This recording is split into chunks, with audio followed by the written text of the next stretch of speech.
चलें आज एक बहुत ही ताकतवर पैगाम की बात करते हैं। एक ऐसा पैगाम जो सिर्फ जिंदा रहने और हकीकी मानों में जिंदगी गुजारने के बीच का फर्क समझाता है, और ये कि कोई अपनी जिंदगी को कैसे बदल सकता है।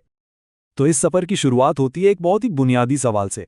एक ऐसा सवाल जो हर किसी को अपने बारे में सोचने पर मजबूर कर देता है।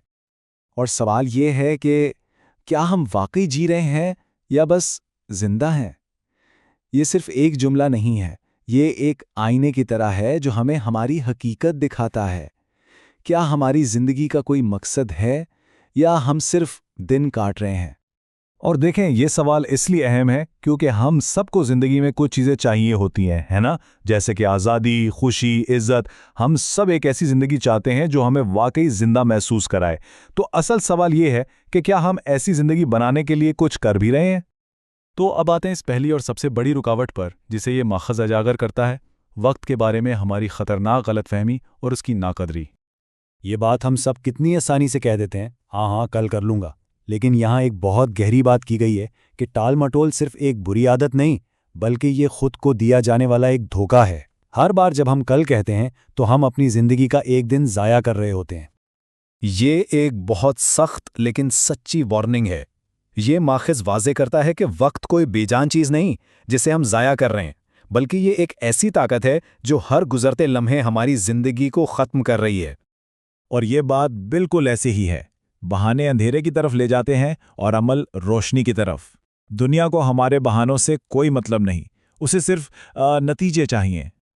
चलें अब बात करते हैं उन अंदर की रुकावटों की जिन्हें यहाँ ज़हनी पिंजरे कहा गया है। ये वो जाल हैं जो हमारी सलाहियतों को कैद कर लेते हैं।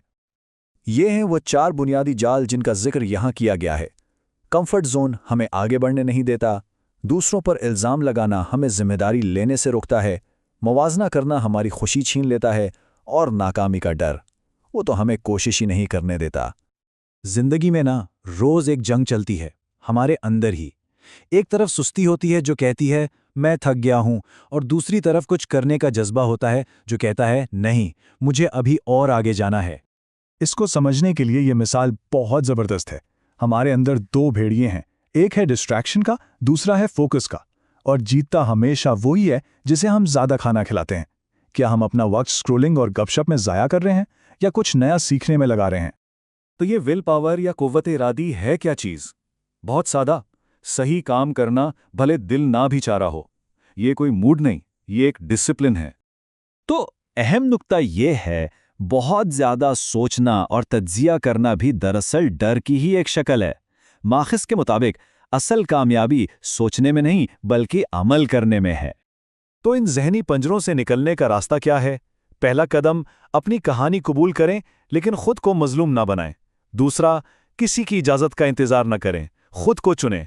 और तीसरा, डिस्ट्रैक्शंस को भूखा रखें और अपने फोकस को ग़िज़ा दें।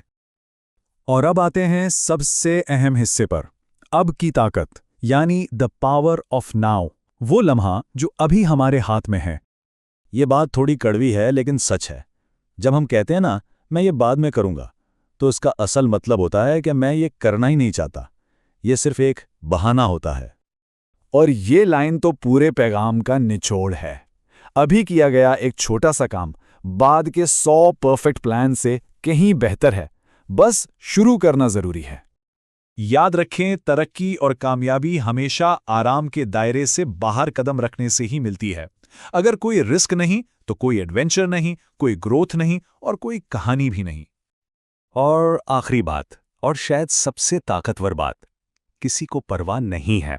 और पता है, यही हमारी सबसे बड़ी ताकत है। इसका मतलब है हम आज़ाद हैं। हम कोशिश करने, नाकाम होने और दोबारा उठने के लिए पूरी तरह आज़ाद हैं। तो आखिर में बस ये एक सवाल रह जाता है। घड़ी की सुई टिक टिक कर रही है। अगर अपनी जिंदगी को जीने का बेहतरीन वक्त अभी नहीं है, तो फिर कब है?